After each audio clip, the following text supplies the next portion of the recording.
সরগরম ভোটের মাঠ, নির্বাচনের ইতিহাসে রেকর্ড গড়ার আশা প্রধান উপদেষ্টার। যে জিতবে তার সাথে কাজ করার আগ্রহ যুক্তরাষ্ট্রের।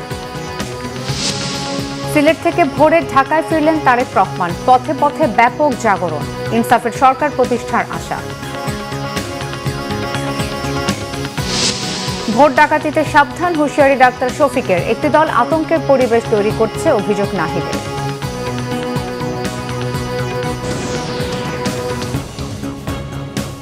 দেখছিলেন ক্রাউন সিমেন্ট সংবাদ শিরোনাম, এবারে বিস্তারিত। রাজধানী সহ সারা দেশ নির্বাচনী প্রচার প্রচারণায় সরগরম। দ্বিতীয় দিনের মতো নির্বাচনী প্রচার প্রচারণা শুরু করেছেন ঢাকা ৬-এর বিএনপি মনোনীত প্রার্থী ইশরাক হোসেন। শুক্রবার সকালে পুরান ঢাকার শুরিটোলা এলাকা থেকে নেতাকর্মীদের সাথে নিয়ে প্রচার কাজ শুরু করেন তিনি। এ সময় রাজধানীতে গ্যাস সংকটের সমাধান, যানজট নিরসনের জন্য কাজ করা সহ এলাকাবাসীকে বিভিন্ন প্রতিশ্রুতি দেন তিনি। নিজেকে এলাকার সন্তান ও ভাই হিসেবে পরিচয় দিয়ে যে কোনো সমস্যায় সবার পাশে থাকার আশ্বাস দেন ইশরাক হোসেন। ঢাকার একটি আসনও বিএনপিকে দেয়া হবে না, একটি দলের এমন বক্তব্যের জবাবে তিনি বলেন, বিএনপি ডাক দিলে দলটিকে রাস্তায় খুঁজে পাওয়া যাবে না। দ্বিতীয় দিনের এই প্রচারণায় ঢাকা ৬ আসনের ১৬টি স্থানে গণসংযোগ করার কথা রয়েছে ইশরাক হোসেনের। এবং তাদের ভোটাধিকার প্রয়োগ করে যাতে ভোটার টার্ন আউটটা বেশি হয়। আর এর পাশাপাশি আমাদের যে স্থানীয়ভাবে যে সমস্যাগুলো রয়েছে, যেমন আমাদের গ্যাস সংকট এখন মারাত্মক আকার ধারণ করেছে, রাস্তাঘাট ভেঙে চুরমার ধ্বংস হয়ে গিয়েছে, বিভিন্ন জায়গায় খোলা ড্রেনেজ আমরা দেখতে পেয়েছি যেখানে নর্দমার মতো পানি জমে রয়েছে। এর পাশাপাশি আমাদের এখানে জলাবদ্ধতা, দূষণ এবং ট্রাফিক যানজট সহ নানাবিধ সমস্যায় জর্জরিত আমাদের এই পুরান ঢাকার অঞ্চলটি। তো সেই সমস্যাগুলো যেমন আমরা সমাধান করার প্রতিশ্রুতি দিচ্ছি, পাশাপাশি দীর্ঘমেয়াদে আমরা বাংলাদেশে যে সংস্কারগুলো করতে চাই, আমরা স্থায়ীভাবে একটা তত্ত্বাবধায়ক সরকার ব্যবস্থা প্রতিষ্ঠা করে বাংলাদেশে গণতন্ত্রটা স্থায়ীভাবে প্রতিষ্ঠা করতে চাই, এই কথাগুলো আমরা বলেছি। এবং বিগত দিনে যে সকল গণহত্যা সংগঠিত হয়েছে, যে সকল গুম খুন হয়েছে, সেগুলোর আমরা সঠিক বিচার করব, সেই প্রতিশ্রুতি আমরা দিচ্ছি। আর আমরা সকলের কাছে হ্যাঁ ভোটের জন্য প্রচারণা চালাচ্ছি। দর্শক, ঢাকা ৬ আসনে বিএনপির প্রার্থী ইশরাক হোসেনের নির্বাচনী প্রচারণার খবর সংগ্রহে রয়েছেন সহকর্মী শুভ ইসলাম। যুক্ত হচ্ছে তার সঙ্গে। শুভ, ঢাকা ৬ আসনে ইশরাক হোসেনের গণসংযোগের কি তথ্য আছে আপনার কাছে? মিথিলা, এই মুহূর্তে আমি আছি ঢাকার বংশালে, যেখানে ঢাকা ৬-এর বিএনপি মনোনীত প্রার্থী ইঞ্জিনিয়ার ইশরাক হোসেন এই মুহূর্তে নির্বাচনী প্রচারণা চালাচ্ছেন। নির্বাচনের প্রচারণা আজকে মূলত দ্বিতীয় দিনে আজকে সকালের যে প্রচারণা সেটি কিন্তু শুরু হয়েছিল শুরিটোলা থেকে। আমরা আগে লাইভে যেটি দর্শককে দেখানোর চেষ্টা করেছি। এখন এই মুহূর্তে বংশাল থেকে এরপরে ঢাকার আরও 12 থেকে 13টি স্থানে আজকে নির্বাচনী প্রচারণা বা গণসংযোগের তালিকা রয়েছে আমাদের কাছে। তো আপনাকে যদি একটু জানাতে চাই, বিশেষ করে তিনি যেমনটি বলছিলেন, সাধারণ যে ভোটারের দ্বারে যাচ্ছেন এবং সেখানে বিভিন্ন ধরনের প্রতিশ্রুতি দিচ্ছেন, বিশেষ করে এলাকার গ্যাস সংকট, সমস্যার সমাধান, পানি, বায়ু দূষণ থেকে শুরু করে তরুণ সমাজকে বিশেষ করে যেভাবে এমপ্লয়মেন্টে আনা যায়, এছাড়াও নারীদেরকে যেভাবে আরও কর্মমুখী করা যায়, এই বিষয়গুলো তিনি কিন্তু তার নির্বাচনী প্রতিশ্রুতিতে বলছেন। আর তিনি একটি কথা বারবারই বলছেন যে কথার ভুলচুরি নয়, যতটুকু আসলে তিনি নির্বাচিত হয়ে আসলে করতে পারবেন তিনি কিন্তু সেই প্রতিশ্রুতিগুলোই এলাকাবাসীকে দিচ্ছেন এবং এলাকাবাসীও কিন্তু স্বতঃস্ফূর্ততার সাথে কথা বলছেন এবং তার বিভিন্ন ধরনের দাবি দেওয়া কিন্তু তার সামনে তুলে ধরছেন। তো ঢাকার বংশাল থেকে এই ছিল আমার কাছে ইঞ্জিনিয়ার ইশরাক হোসেনের নির্বাচনী প্রচারণার সর্বশেষ। শুভ, আপনাকে ধন্যবাদ। এদিকে দেশের বিভিন্ন জায়গায় জয়ী হতে ভোটারদের নানান প্রতিশ্রুতি দিচ্ছেন প্রার্থীরা। নাটোর 2 আসনে ধানের শীষে প্রার্থী অ্যাডভোকেট রুহুল কুদ্দুস তালুকদার দুলু বলেছেন, দীর্ঘ 24 বছর 4টা সংসদ নির্বাচনে অংশগ্রহণমূলক ছিল না। নাটোরের নলডাঙ্গার ব্রহ্মপুরের বারৈহাটি এলাকায় সকালে নির্বাচনী প্রচারণায় তিনি এসব কথা বলেন। এ সময় তার সাথে ছিলেন জেলা বিএনপির আহ্বায়ক রহিম নেওয়াজ সহ স্থানীয় নেতাকর্মীরা।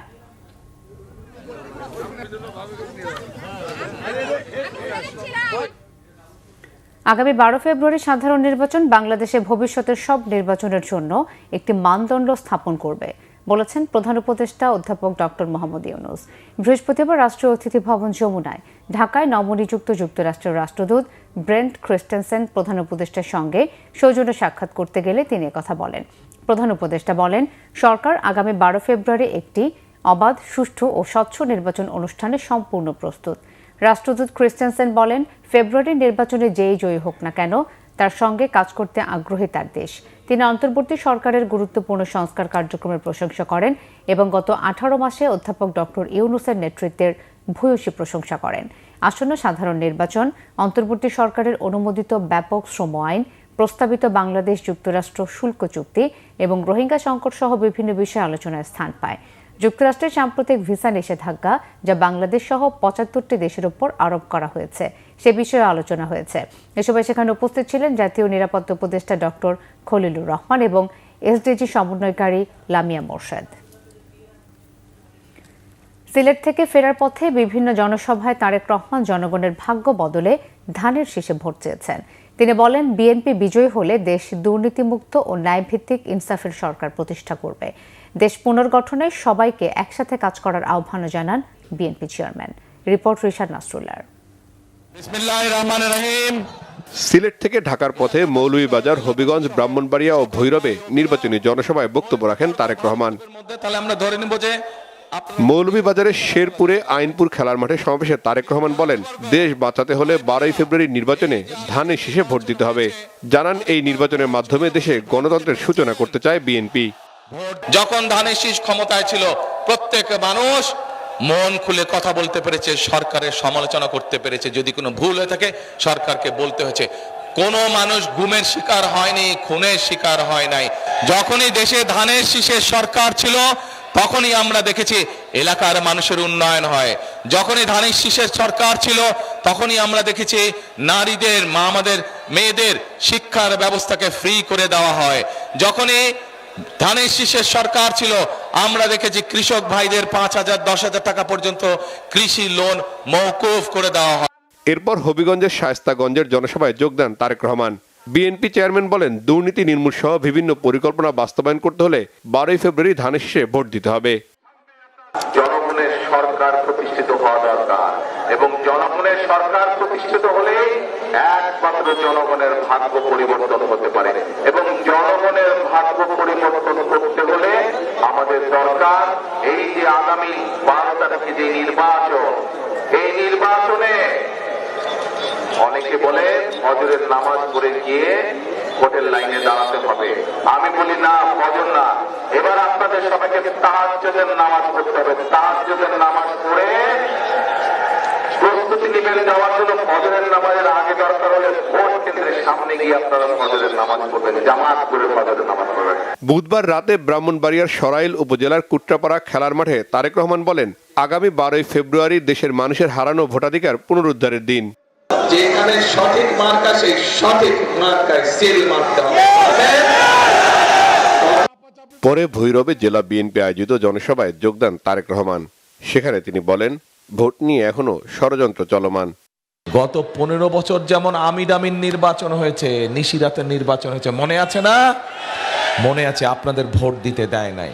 ঠিক একইভাবে এইবার আবার ষড়যন্ত্র শুরু হয়েছে একটা দলের। পত্রিকার খবরে এসেছে, এই যেই ভোটের অধিকার আমরা অর্জন করেছি, শুধু ভোট দিলেই আমাদের এবার চলবে না। এই ভোট দেওয়ার মাধ্যমে আমাদেরকে নিশ্চিত করতে হবে। বৃহস্পতিবার সন্ধ্যা 7টায় জনসভায় যোগ দেওয়ার কথা থাকলেও রাত 2:15 নরসিংদীতে পৌঁছান তারেক রহমান। পরে জনসভায় যোগ দিয়ে বিএনপি মনোনীত প্রার্থীদেরকে পরিচয় করিয়ে দেন তিনি। বলেন, মানুষ পরিবর্তন চায়। এই আগামী মাসের 12 তারিখে যে নির্বাচন, এই যে নিজের ইচ্ছা মতন, নিজের চিন্তা মতন যে ভোট দিবেন, এই অধিকারটা আদায় করার জন্য এই পরিবারের সদস্য যারা গুমের শিকার বা খুনের শিকার হয়েছে বা জুলাই যুদ্ধ হয়েছে, তারা সেই ব্যাগটা স্বীকার করেছিল। আপনারা যেরকম এখানে দাঁড়িয়ে আছেন, অপেক্ষা করছেন, হাজার হাজার মানুষ, একটা জায়গায় 1 মাইল রাস্তা আমি পাইনি যে ফাঁকা ছিল। শুধু মানুষ শুধু দাঁড়াচ্ছে, আমাকে দাঁড় করাচ্ছে, কথা বলতে যাচ্ছে। কেন? এই সব মানুষকে পরিবর্তন চায়। সবশেষে রূপগঞ্জের জনসভায় বক্তব্য দিয়ে শুক্রবার ভোরে ঢাকায় ফেরেন তারেক রহমান। রিশাদ নাসরুল্লাহ, বাংলাভিশন, ঢাকা। জামাতের আমির ডাক্তার শফিকুর রহমান বলেছেন, কেউ ভোট ডাকাতি করতে এলে তাকে রুখে দেয়া হবে। দেশে যেন কোনো দুর্বৃত্ত ফিরে আসতে না পারে তা নিশ্চিত করতে তরুণদের ভূমিকা জরুরি বলেও মনে করেন তিনি। পঞ্চগড় চিনিকল মাঠে 10 দলীয় নির্বাচনী ঐক্য আয়োজিত জনসভায় যোগ দিয়ে তিনি এসব কথা বলেন। জামাতের আমির বলেন, বাংলাদেশ সৃষ্টির পর থেকে পরিকল্পিতভাবে উত্তরবঙ্গকে পিছিয়ে রাখা হয়েছে। আগামীতে উত্তরবঙ্গকে শিল্পের রাজধানী হিসেবে গড়ে তোলার প্রতিশ্রুতি দেন। দেশের দুঃসময় জামাত দেশবাসীকে ফেলে পালায়নি, ভবিষ্যতেও যাবে না বলে ওই সময় ডাক্তার শফিকুর রহমান মন্তব্য করেন। জনসভায় এনসিপির উত্তরাঞ্চলের মুখ্য সমন্বয়ক শারজিস আলম বলেন, নির্বাচনের আগে যারা জনদরদি হয়ে ওঠে এবং নির্বাচনের পরে যাদের খুঁজে পাওয়া যায় না তাদেরকে বয়কট করতে হবে।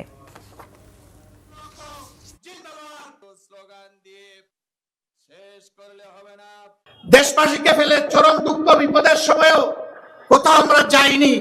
যুবকরা কাজ শেষ হয়নি, কেবল শুরু হয়েছে। এই দেশ থেকে বৈষম্য, অবিচার, চাঁদাবাজি, দখলদারি, স্বৈরতন্ত্র বিদায় নিয়ে ন্যায় এবং ইনসাফ ভিত্তিক আধিপত্যবাদ মুক্ত, দুর্নীতি মুক্ত মানবিক বাংলাদেশ সৃষ্টি না হওয়া পর্যন্ত আমরা থামবো না, আমাদেরকে কেউ থামাতে পারবে না ইনশাআল্লাহ। আমাদেরকে ওই মানুষদেরকে বয়কট করতে হবে যারা দিনের বেলা মাদকের বিরুদ্ধে কথা বলে আর রাতের বেলা মাদক ব্যবসার লাভের টাকার ভাগ নেয়। আমাদেরকে ওই মানুষদেরকে বয়কট করতে হবে যারা দিনের বেলা নির্বাচনের আগের 2 মাস জনদরদি হয়ে উঠে, নির্বাচনের পরে 4 বছর 10 মাস হারিকেল ধরাও খুঁজে পাওয়া যায় না। একটি দল ঘাবড়ে গিয়ে নির্বাচনের মাঠে আতঙ্ক ও ভয়ের পরিবেশ তৈরি করছে বলে অভিযোগ করেছেন এনসিপির আহ্বায়ক ও ঢাকা 11 আসনের প্রার্থী নাহিদ ইসলাম। তিনি হুঁশিয়ারি করে বলেন, কোনো পরিস্থিতিতেই ভোটকেন্দ্র দখলের পায়তারা বাস্তবায়ন করতে দেবে না 10 দলীয় নির্বাচনী ঐক্য। শুক্রবার সকালে নির্বাচনী প্রচারণার অংশ হিসেবে গণমিছিল কর্মসূচির শুরুতে পথসভায় তিনি এসব কথা বলেন। মিছিলটি বাড্ডা এলাকার বাসতলা থেকে শুরু হয়ে রামপুরা ব্রিজ পর্যন্ত যাবে। নাহিদ ইসলাম বলেন, চাঁদাবাজ ও দখলদারদের বিরুদ্ধে এবারের নির্বাচন, তাই সমগ্র বাংলাদেশ এই নির্বাচনের দিকে তাকিয়ে আছে। গণঅভ্যুত্থানে যারা রাজপথ থেকে সরে নাই তাদেরকে জীবিত অবস্থায় ভোটকেন্দ্রের সামনে থেকে সরানো যাবে না, ভোটকেন্দ্র দখল করতে দেওয়া হবে না, জনগণের প্রকৃত বিজয় ছিনিয়ে আনা হবে। এ সময় 10 দলীয় জোট সরকার গঠন করবে বলে প্রত্যাশা ব্যক্ত করেন তিনি। মিছিলে এনসিপি ছাড়াও জামাত ইসলামী ও 10 দলের নেতাকর্মীরা উপস্থিত ছিলেন।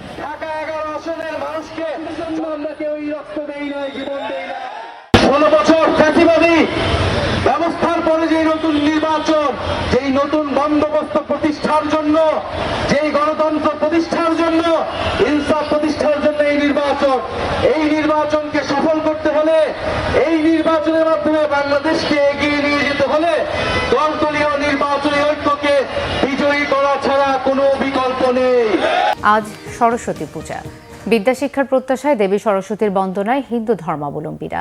শাকের ধ্বনি আর ঢাকের বাদ্যে দেবী সরস্বতীর আরাধনা। তাদের বিশ্বাস, বিদ্যাদেবী সরস্বতীর আরাধনায় মিলবে জ্ঞান ও পুণ্য দুটোই। বিভিন্ন শিক্ষা প্রতিষ্ঠানেও তৈরি করা হয়েছে অস্থায়ী পূজা মণ্ডপ। প্রতিমায় অঞ্জলি দিচ্ছেন শিক্ষার্থীরা। ঢাকা বিশ্ববিদ্যালয়ের জগন্নাথ হল মাঠে সরস্বতীর আরাধনা অর্ধশতাধিক অস্থায়ী মণ্ডপে শিক্ষার্থীদের পাশাপাশি অংশ নিয়েছেন শিক্ষক সহ আরও অনেকেই। সনাতন ধর্মাবলম্বীদের অনেকের শিক্ষা জীবনের হাতে খড়িও হয় সরস্বতী পূজার। রোজার আগে বাড়তে শুরু করেছে চাল, ডাল, মাছ, মাংস ও সবজি সহ প্রায় প্রতিটি পণ্যের দাম। কিছুদিন আগেও শীতের সবজির দাম তুলনামূলক সহনীয় ছিল। এখন সাধারণের নাগালের বাইরে শীতের ফলমূলও। মাছের বাজারও অস্বস্তি। 1 কেজি ইলিশ কিনতে গুনতে হচ্ছে 3500 টাকা। চাষের মাছের দাম কিছুটা কমলেও বাড়তি দেশি মাছের দর। এদিকে সপ্তাহ ব্যবধানে বেড়েছে গরুর মাংস ও মুরগির দামও। রমজানের দাম আরও বাড়বে বলে আভাস বিক্রেতাদের। রোজাকে সামনে রেখে নিত্যপণ্যের বাড়তি দামে উদ্বিগ্ন সীমিত আয়ের মানুষ। বাজার নিয়মিত মনিটরিংয়ের তাগিদ তাদের। সংবাদ শেষ করব ক্রাউন সিমেন্ট শিরোনামগুলো আরও একবার জানিয়ে। সরগরম ভোটের মাঠ। নির্বাচনের ইতিহাসে রেকর্ড গড়ার আশা প্রধান উপদেষ্টার। যে জিতবে তার সাথে কাজ করার আগ্রহ যুক্তরাষ্ট্রের। সিলেট থেকে ভোরে ঢাকায় ফিরলেন তারেক রহমান। পথে পথে ব্যাপক জাগরণ। ইনসাফের সরকার প্রতিষ্ঠার আশা। ভোট ডাকাতিতে সাবধান, হুঁশিয়ারি ডাক্তার শফিকের। একটি দল আতঙ্কের পরিবেশ তৈরি করছে, অভিযোগ নাহিদের।